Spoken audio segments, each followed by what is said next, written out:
Olá, você que acompanha o Instituto Lula. A gente está de volta com mais um Encontros do Instituto Lula. Hoje a gente está com uma referência no combate à miséria, no combate à fome, eterna ministra, Tereza Campelo. Muito obrigado por aceitar falar com a gente. Tereza, tudo bom com você? Oi, Alonso, que bom estar aqui mais uma vez. Lamentavelmente, né, nesse momento de tanta dor e tristeza no meio de uma pandemia, mas um momento super importante para a gente conseguir entender, né, o que está acontecendo hoje no Brasil. Obrigado pela oportunidade. A gente que agradece. Tereza, entender o que acontece no Brasil é o que a gente vem fazendo por aqui há 30 anos no Instituto Cidadania, governo paralelo. E aí eu queria começar essa conversa tentando entender exatamente qual é o tamanho da pobreza no Brasil. Eu já vi dados falando que a pobreza tinha acabado com o auxílio emergencial, não tem mais. Aí ontem aparece uma matéria no UOL dizendo que tem mais de 3 milhões e meio de famílias, de lares fora, ou sei lá, 10 milhões de pessoas fora do Bolsa Família. Qual é o tamanho da pobreza de verdade no Brasil? A gente consegue dizer? Alonso, essa é uma pergunta, digamos, de $1 milhão, porque nós estamos num momento de um momento de transição e incerteza gigantesca, né? Então, o pessoal tem chutado muita coisa, tem feito, tentado avaliar com variáveis que eram variáveis antigas, que a gente usava para entender a pobreza, no momento em que uma parte desses dados simplesmente não só não existem, como eles não são suficientes para dar conta de entender o que está acontecendo no Brasil. Então, eu acho que a gente podia até falar um pouco sobre pobreza, vamos fazer isso daqui a pouquinho, mas eu acho que para entender o que está acontecendo no Brasil hoje, seria muito importante entender o que está acontecendo no mercado de trabalho primeiro, né? Então, eu acho que a única certeza que nós temos hoje no Brasil é de uma gigantesca incerteza. Incerteza com relação a se nós teremos acesso à vacina ou não e quando. Incerteza com relação ao que vai acontecer no mercado de trabalho, né, se a economia volta a crescer ou não, ao que tudo indica não, né, até porque a pandemia está se acirrando no Brasil, portanto as pessoas vão ficar mais doentes, vão ficar com mais medo de sair à rua, né? Então nós vamos passar por um segundo momento aí de crise pandêmica, com choques também na economia, incerteza com relação à vida das pessoas, incerteza com relação à volta às aulas. Então nós estamos num momento de grande incerteza, tanto das famílias quanto dos próprios empresários, né? Então, e o governo não nos dá nenhuma condição de entender o que vai acontecer no próximo período. Então, eu acho que nós queremos usar essa conversa de hoje para alertar sobre o potencial e gigantesco tamanho da crise que se avizinha com o fim do auxílio emergencial e com a não tomada de medidas por parte do governo, torcendo aí e dando ferramentas, né, tanto para a nossa militância, para quem acompanha aí o Instituto Lula, para que a gente possa batalhar pelas bandeiras corretas, né? O que nós temos que lutar? Lutar para a volta do auxílio emergencial, lutar pela agenda de saúde, né, vacinação, recursos para a saúde, e um conjunto de outras coisas que nós podemos falar aqui ao final. O que fazer? Que eu acho que é a grande questão. Então, o que eu pensei em primeiro mostrar? Como, na verdade, tudo aquilo que os dados convencionais que a gente usava no Brasil, os dados da PNAD, eles são hoje insuficientes para entender o que está acontecendo no país. Vamos começar com o mercado de trabalho, né? Olha só, fazer conversa com o economista é sempre difícil, né? Porque a gente já vem com um gráfico. Eu vou tentar fazer uma conversa explicando o gráfico. Olha só. Primeiro, vamos olhar essa linha aqui, laranjada. O que ela é? A população economicamente ativa, que é todo mundo no Brasil que ou está trabalhando, né, ao longo da história, você vê, a gente tem dados aqui desde 2012, quem estava trabalhando no Brasil ou quem estava procurando trabalho, né? Então, a gente vem aqui, olha só, essa curva aqui, vem crescendo, por quê? Porque a população no Brasil vinha crescendo, né? O que é essa curva azul? É a população ocupada. né? Então, quem estava no população economicamente ativa estava ocupada, trabalhando, né? Olha que interessante. Esse é o lugar onde as duas curvas estão mais perto, né? Que é 2014, que é a menor taxa de desemprego no Brasil. Onde, o que é a diferença entre a curva laranjada menos a curva azul? Essa menos essa dá a taxa de desemprego, né? Então, ó, vê como a taxa de desemprego vem aumentando a partir da crise, ó, vem aumentando, e chega aqui em final de 2019, já numa taxa de desemprego altíssima, né? Que é aí em torno de 12 milhões de brasileiros desempregados, antes ainda da crise da Covid-19. Então, olha aqui, ó, janeiro, se eu te fizer a curva laranjada menos a curva azul, dá 12 milhões de pessoas em situação de desemprego, antes ainda do Covid. Isso a gente vem tentando falar muito. Por quê? Porque fica parecendo que o desemprego aumentou por culpa da Covid. Não é. O desemprego vem aumentando no Brasil desde o golpe da presidenta Dilma, né? Então, vem aumentando o desemprego, piorou a situação, né, em 2019, 2020, e começo de 2020, e aí a crise, né, o choque da Covid, da pandemia, piorou ainda mais a situação. Só que, assim, o que eu acho que essa taxa de desemprego que a PNAD mede não consegue explicar. Olha só, essa diferença. O que aconteceu, Alonso e nossos ouvintes? Olha o que acontece com a crise. Despenca a população economicamente ativa no Brasil. Gente, olha, um monte de gente sai do mercado de trabalho. Olha só, população fora do mercado de trabalho vinha crescendo, porque está crescendo a população, e aí, pum, dá um salto. Isso nunca aconteceu na história do Brasil. Isso é uma grande novidade. Nenhum dos nossos dados explica isso aqui. Por que a população sumiu do mercado de trabalho? Se trancou em casa com medo de ficar doente. Aí você pergunta para essas pessoas, você está procurando emprego? Ela diz não. Aí as pessoas dizem, saiu do mercado de trabalho. Parece que saiu porque desistiu de trabalhar, ficou preguiçosa. Não, é medo. E porque também não existe emprego, então não adianta ir procurar emprego se ela sabe que não tem emprego, né? Então, imagina, por exemplo, quem é uma camareira num hotel, numa cidade de praia.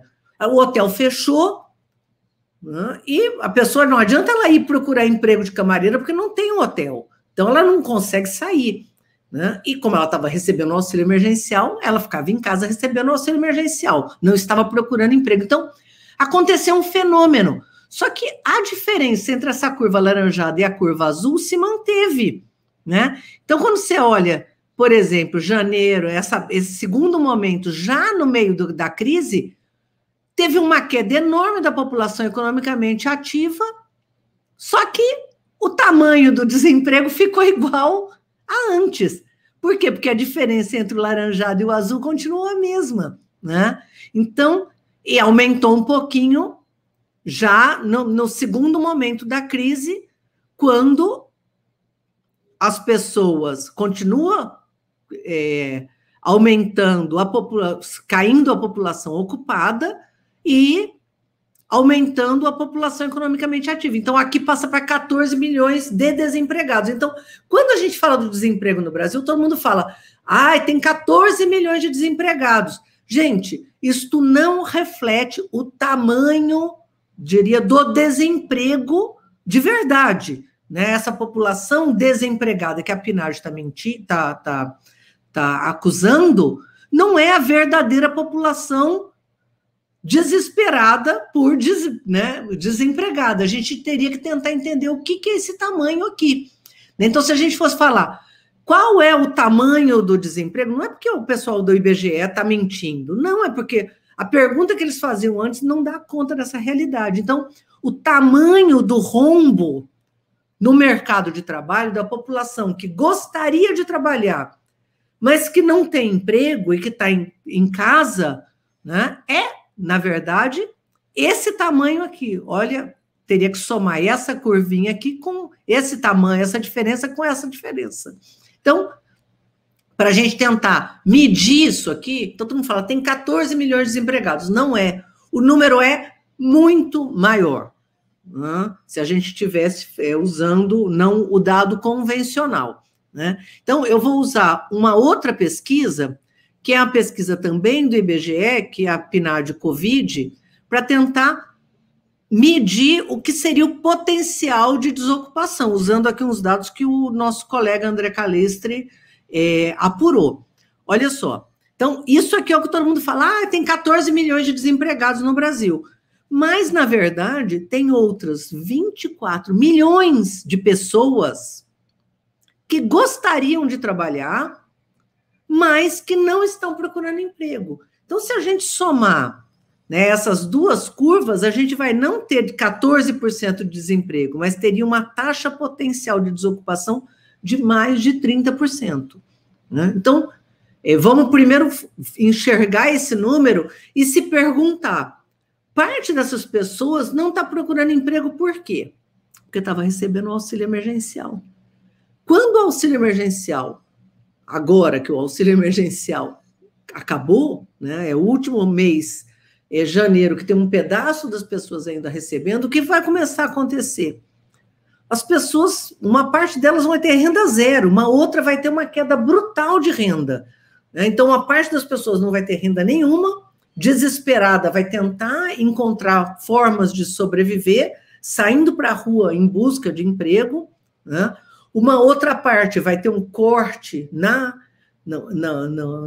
renda familiar e vai cortar no osso, né? Vai cortar o quê? Vai deixar de pagar aluguel, vai cortar comida e comer só arroz, comer só feijão, comer somente macarrão instantâneo, então vai ter um corte na alimentação violento, parar de pagar a luz, então as pessoas, e vai chegar um segundo momento, né? Então a gente ainda não mediu o tamanho da crise, não adianta ficar olhando os dados de novembro para falar qual é o tamanho da pobreza. É lógico que uma parte desses 30% da população, né, que vai ser a taxa da população que gostaria de trabalhar e não tem emprego, não vai sair para o mercado de trabalho, mas uma parte grande vai. Então, a taxa de desemprego, a partir do mês que vem, na minha avaliação, ela explode, né? E a insegurança alimentar também explode e a pobreza vai aumentar muito. Então, tudo que está se falando sobre pobreza, Alonso, você falava desses dados que saíram ontem, são dados baseados em novembro, eles não refletem o que está acontecendo agora. Né? E cada um mede pobreza de um jeito, então está uma confusão no debate muito grande. Vou só mostrar assim, cada um fala que pobreza, a partir da pobreza usando um dado. Ó, tem gente que usa os dados, né, da pobreza que a gente usava no Brasil Sem Miséria, né, que eram os dados das Nações Unidas até 2015, que era $1,25, tem gente que usa esse 1,9 dólar, tem gente que usa dados... então, o que eu acho que é importante, né, depende de onde a gente bota a régua. Todos eles, olha como essa curva é parecida. Então, dependendo do que eu disser, que é pobre quem ganha menos de tanto, a curva vai ser uma. Né? O que interessa é o quê? Olha que interessante. Isso aqui é quando começa o governo Lula. Olha o tamanho da pobreza e da extrema pobreza. Em todas as curvas ele é altíssimo. Cai, cai, cai, cai, cai, até 2014, quando começa já a crise, né? E, de certa forma, começa o golpe. Começa a crescer a pobreza e a extrema pobreza em todas as curvas. Esse dado aqui é um dado de antes ainda da crise, é um dado de 2019. O que eu acho que vai acontecer? Na minha avaliação, nós vamos voltar para cá. Né? Com a crise atual, vai nos levar para antes do governo Lula. Então, nós vamos voltar para a década de 90. Tem gente que fala assim, perdemos 20 anos. Nós não perdemos 20 anos, porque quem saiu da pobreza nesse período, né, imagina, a criança que por 15, 20 anos pôde comer bem, é uma geração que a gente salvou. Então, eu não diria que foram 15 anos perdidos, 13 anos perdidos no nosso governo, porque nós salvamos milhões de vidas, milhões de crianças que deixaram de morrer, milhões de famílias que receberam cisterna, milhões de famílias que receberam qualificação profissional com o Pronatec, né, que passaram a viver em segurança alimentar. Nós salvamos uma geração inteira, né? Agora, rapidamente esse povo volta para a insegurança alimentar. Então, o grande debate que nós temos que fazer agora é o que nós temos que fazer, né? Primeiro, óbvio, fora Bolsonaro, né? Tirar aqui podemos voltar aqui as nossas duas telas, depois, se você quiser, a gente pode voltar para algum gráfico. Acho que foi muita informação junta, né? Mas acho que dá para olhar, assim, o tamanho do problema. E, a partir daí, eu acho que aí, sim, a gente pode discutir qual é o tamanho da pobreza, né? E o que fazer para enfrentá-la. Eu estou impressionado, Tereza, porque eu sinto que na mídia que eu leio, nos jornais, até nos programas de televisão jornalística, a gente não está falando disso. A gente fala sobre se vai ter, se não vai ter auxílio emergencial, os perigos, mas esses números, esse tamanho, eu não vi em nenhum lugar. E é um dos orgulhos que a gente tem aqui no Instituto Lula, é poder ter esse diálogo com as pessoas que estão estudando e que conhecem esses números como ninguém, porque a gente não está aqui também para ficar repetindo as coisas que saem na mídia, que todo mundo está lendo. Tereza, eu acho que a pergunta que você mesma fez é a grande pergunta. O que daria para fazer? Quais são as nossas alternativas, ou quais seriam as alternativas se a gente tivesse um governo? Né? Alonso, eu acho que assim, tem muita coisa a ser feita. Eu listaria 5 que são fundamentais, o fora Bolsonaro, né? Nós, com esse presidente, nenhuma dessas 5 questões que nós temos atitudes e ações que nós temos que tomar imediatamente, elas são viáveis, porque esse governo já se mostrou não só completamente incompetente para conduzir as medidas necessárias, né, como se mostrou, inclusive, contra essas medidas, né? Então, a primeira, óbvia, é que não existe qualquer possibilidade de transitar para uma situação mais segura, né, e para saídas, sem as medidas sanitárias necessárias, vacinação e tudo o que é possível fazer para garantir vacina para o conjunto da população, portanto, vacina dentro do Sistema Único de Saúde, pública, gratuita, né, e a retomada dos gastos em saúde para que a gente dê conta, não só de ter as vacinas disponíveis, mas ter o conjunto do sistema funcionando, né? Isso não implica somente no Sistema Único de Saúde, significa também Sistema Único de Assistência Social, significa garantir que as escolas possam estar recebendo vacina, quer dizer, o conjunto do sistema público na área social também funcionando. Isso é uma primeira medida urgente. Segunda questão, auxílio emergencial tem que retornar imediatamente. Nós estamos num momento de eminência de um choque de não só aumento da pobreza, mas de desespero. O que faz um pai de família que está com renda zero?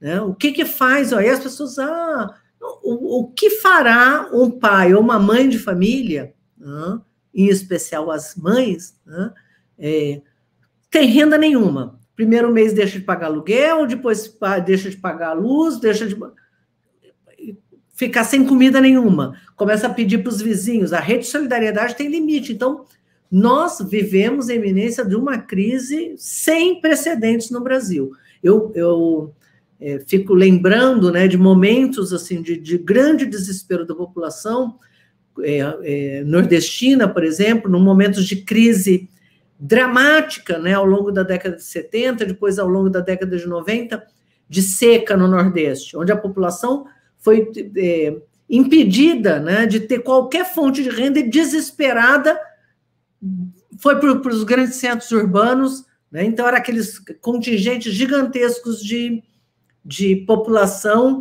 migrando para os grandes centros urbanos. Hoje a população é basicamente urbana, nós não vamos ter contingentes de gente migrando do campo para a cidade, ou aumento da população na rua, que é vinda do campo. Não, população urbana enorme, sem fonte de renda nenhuma.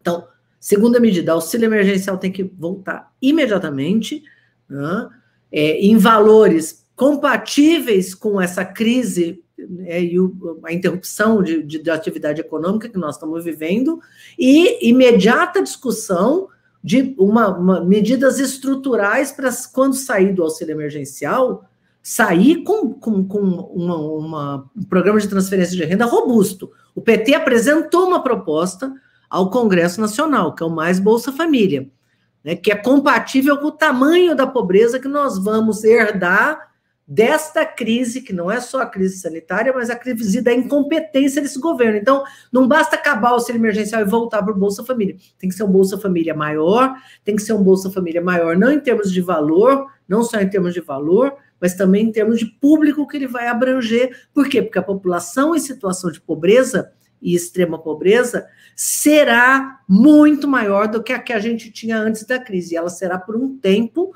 grande. Essa crise não termina com a vacina. Ela continuará ainda 1-2 anos para que a gente possa transitar para uma nova situação, se fizer tudo direitinho. Senão nós vamos voltar para um Brasil muito mais atrasado, perdendo indústria, perdendo mercado, perdendo consumo, perdendo tudo. Terceira medida, emprego já. É o governo que tem que conduzir a retomada da economia com o auxílio emergencial, porque o auxílio emergencial chegava a 30 milhões de lares, não é 30 milhões de pessoas, gente, 30 milhões de lares. 40% das famílias no Brasil, 40% dos domicílios recebia auxílio emergencial. A gente tem que ter um tamanho de... Imagina, 40% dos domicílios, dos lares no Brasil recebia auxílio emergencial e desapareceu esse dinheiro. Isso vai atingir 40% das famílias. Então, quase metade dos vizinhos que a gente vê vai estar sem auxílio emergencial. Isso não está no horizonte do que vai acontecer. 60% do PIB no Brasil vem do consumo das famílias. Então, assim, isso atinge em cheio o PIB. Né? Então, não só as famílias tinham que estar preocupadas, como os empresários também tinham que estar preocupados. E esse governo tinha que estar preocupado. É uma burrice sem tamanho as pessoas continuarem com esse discurso anacrônico, completamente atrasado, que ninguém mais usa no mundo, de que tem que manter a austeridade fiscal, blá, blá, blá. Todos os países do mundo estão tomando medidas, é só ver o que aconteceu, né, com o novo governo que acabou de assumir nos Estados Unidos, que soltou um pacote gigantesco com essas frentes que nós estamos discutindo. Então, emprego já puxado pelo Estado, né, com medidas emergenciais de emprego, tentar garantir vivo ainda o que sobrou da economia brasileira. Tem um monte de empresa que já fechou, mas tem empresa que, se não for socorrida agora, as medidas também para as empresas foi interrompida. Se essas medidas não forem retomadas, nós teremos uma situação gravíssima e agravada também de fechamento de pequenas, médias e grandes empresas, que a gente está vendo, né? Tem a Ford, Parará, mas tem outras empresas que vão fechar e que não causam tanto furor e que não aparecem na imprensa. Mas é isso, o mercadinho vai fechar, a lavanderia que vai fechar, tudo isso é emprego que desaparecerá e não voltará, né?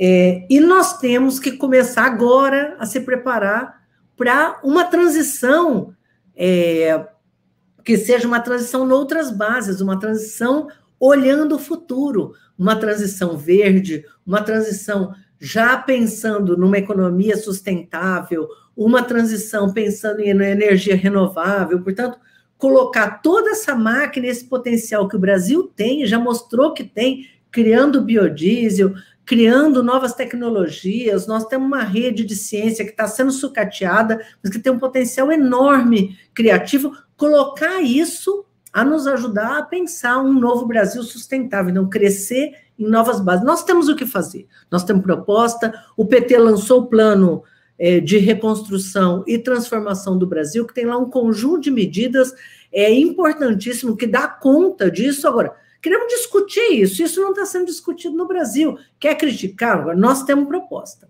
Está lá, o PT apresentou sua proposta, e eu acho que ela ajuda muito a repensar não só as medidas emergenciais, mas também qual é a base para a transição para um novo país mais igualitário, que retome a industrialização no país, noutras bases, que se prepare para um futuro, porque o futuro que vai acontecer naturalmente, né, ou seja, sem o governo fazer nada, é a volta à pobreza da década de 90, à indústria da década de 40, né, é isso que nós estamos projetando, né, o atraso e o atraso.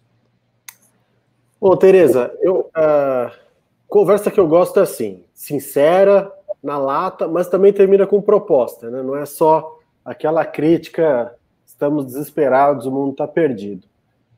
Eu queria agradecer a sua presença mais uma vez.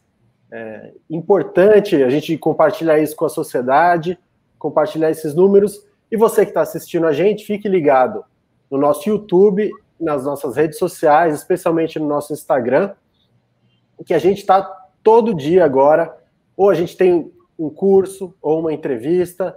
Fique ligado e acompanhe a gente. Tereza, muito obrigado e parabéns pelo seu trabalho. Obrigada, Alonso. Estou sempre às ordens e parabéns aí para o Instituto Lula por tudo que vem contribuindo com o Brasil. Um abraço. Valeu.